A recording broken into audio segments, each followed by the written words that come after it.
नमस्कार साथियों, स्वागत है आप सभी का इतिहास अकेडमी में। और दोस्तों, आज हम बात करने वाले हैं एक बहुत ही महत्वपूर्ण शासिका के बारे में। जी हाँ दोस्तों, हम बात करने वाले हैं नूरजहां के बारे में, जो कि मुगल काल की एक शक्तिशाली, एक ताकतवर महिला थी।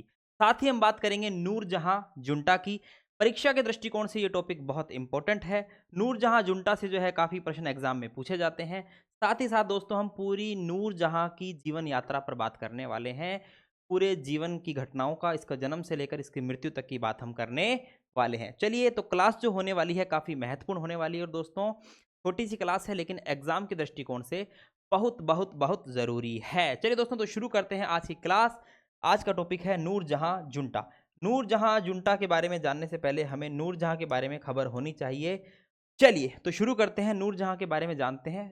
इसका जन्म, माता पिता, ठीक है, और उसके बाद में आगे की कहानी, किस प्रकार जहांगीर से इसका विवाह होता है, मुगल दरबार में किस प्रकार ये एंट्री लेती है, फिर किस प्रकार अपना गुट बनाती है, और उसके बाद में किस प्रकार एक शक्तिशाली जो है गुट की ये जो हम कह सकते हैं बेगम बन जाती है, और उसके पश्चात किस प्रकार इसे जो है निष्कासित निष्कासित कर दिया जाता है, और इसकी मृत्यु फिर किस प्रकार होती है। आइए दोस्तों, बात करते हैं। चलिए देखिए, सबसे पहले अगर हम बात करें नूरजहां की, तो नूरजहां का जन्म जो होता है वो 1577 ईस्वी में, 1577 ईस्वी के अंदर कंधार के अंदर इसका जन्म होता है। इसका जो मूल नाम होता है वो नूरजहां नहीं होता है। नूरजहां तो यह जहांगीर से शादी करने के पश्चात बनती है। इसका मूल नाम होता है मेहरुन निसा। और साथ ही साथ इसके पिता होते हैं गियास बेग, जो कि मिर्जा गियास बेग के नाम से प्रसिद्ध होते हैं। मिर्जा गियास बेग के नाम से प्रसिद्ध होते हैं। और साथ ही साथ इन्हें जो है उपाधि दी जाती है एतमादुद्दौला की, याद रखना।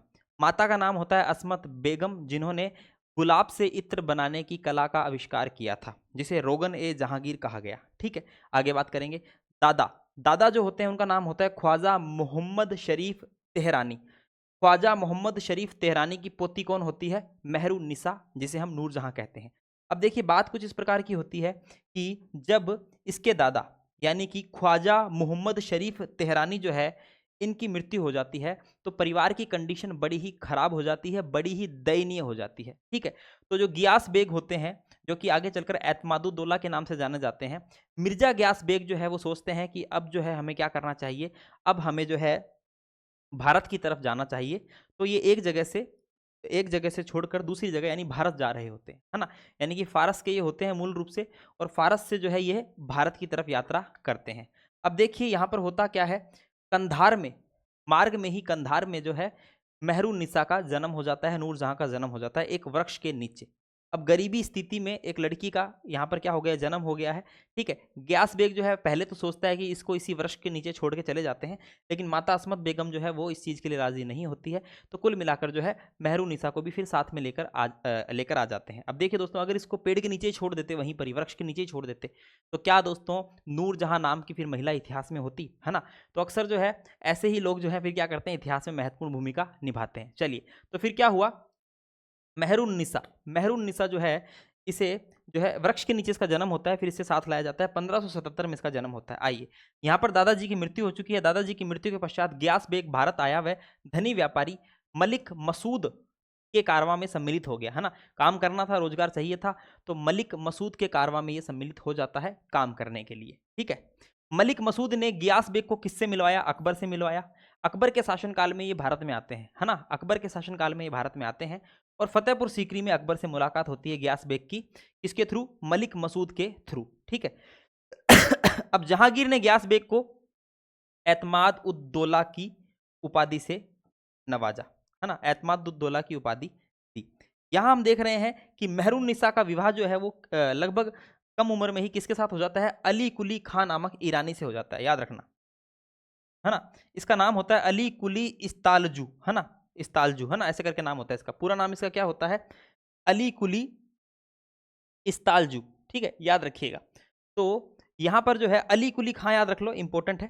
ठीक है, तो अली कुली खां के साथ में जो है मेहरुन निसा का विवाह हो जाता है, जिसको जो है शेर अफगान के नाम से भी जाना जाता है। ठीक है, इसको शेर अफगान के नाम से भी जाना जाता है।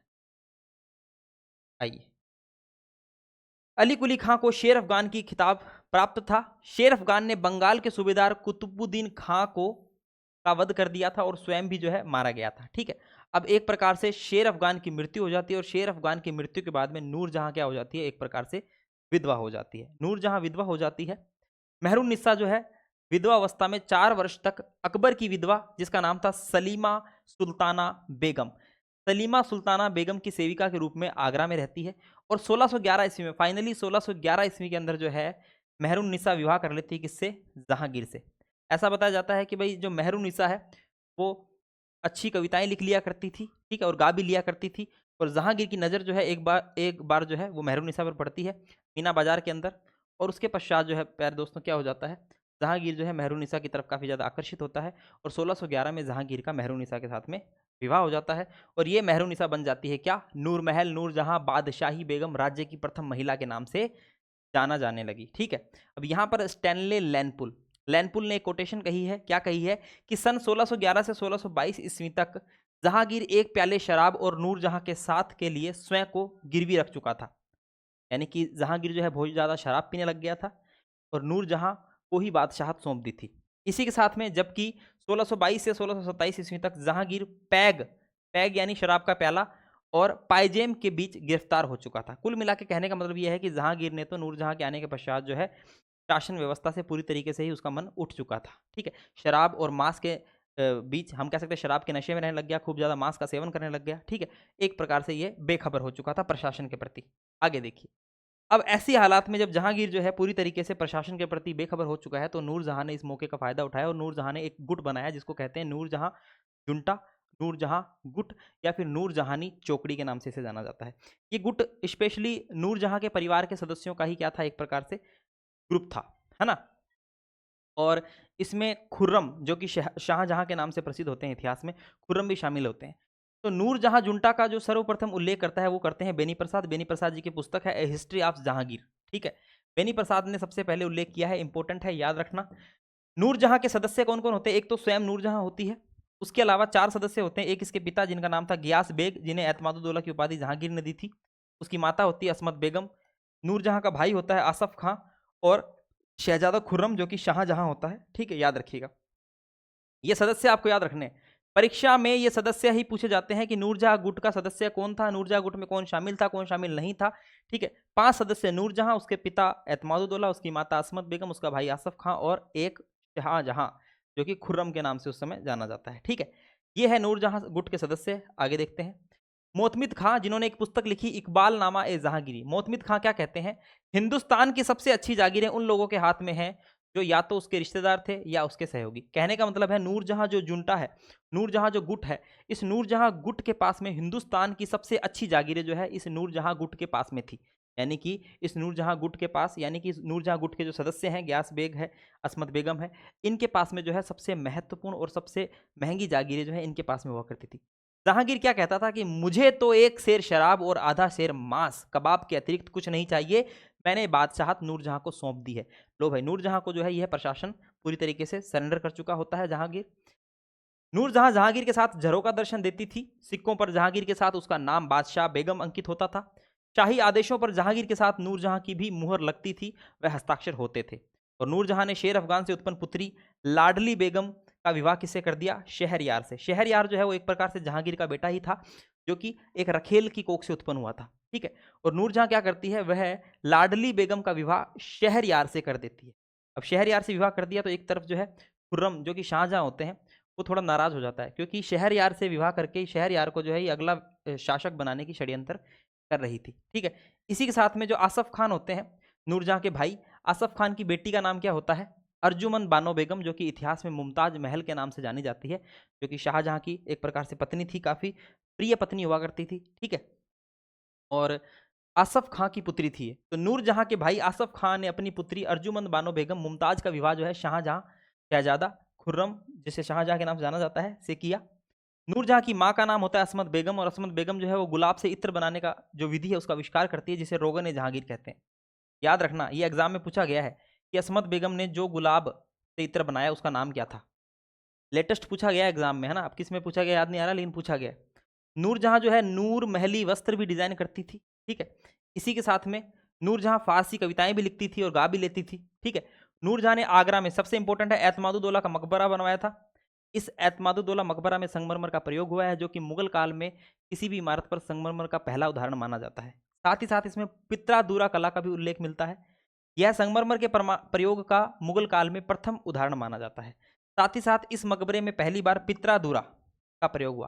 पित्रादुरा यानी कि जो फूल पत्तियों से जो एक सजावट होती है बिल्डिंगों के अंदर, जो उकेर कर जो सजावट की जाती है, पित्रादुरा कला कहते हैं। जहांगीर के समय में ये काफ़ी ज़्यादा प्रसिद्ध हुई थी, ठीक है ना।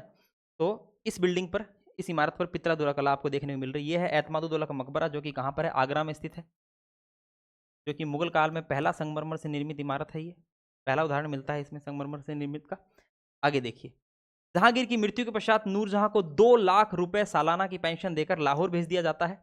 आप सभी को पता है जहांगीर की मृत्यु जो होती है उसके पश्चात जहांगीर को शाहदरा लाहौर के अंदर जो है दफना दिया जाता है, और यहीं पर 1645 ईस्वी में अपनी मृत्यु तक रहती है कौन, नूरजहां, और नूरजहां को भी जो है जहांगीर की कब्र के पास ही दफना दिया जाता है। अब ये जो है इस पूरी क्लास में सबसे महत्वपूर्ण क्या है, नूरजहां गुट, उसके सदस्य कौन कौन थे, ठीक है।